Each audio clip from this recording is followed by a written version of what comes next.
मी सिद्धू साळवे. काही महिन्यापूर्वी मी आंदोलनाचा इशारा दिला होता शेतकरी कर्जमाफीकरिता, पण शासनानं त्याच्यावर ध्यान न देता निवडून आल्यावर शेतकरी कर्जमाफी करतो म्हणे, तसं काही केलं नाही.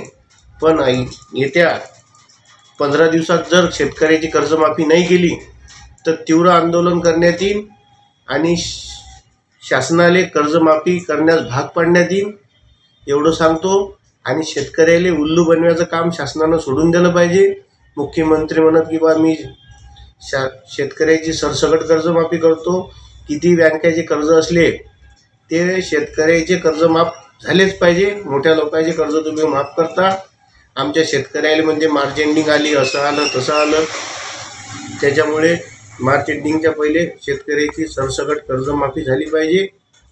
तसं न झाल्यास 15 मार्चले तीव्र आंदोलन करण्यात येईल आणि शेतकऱ्याला कर्जमाफी होईपर्यंत हे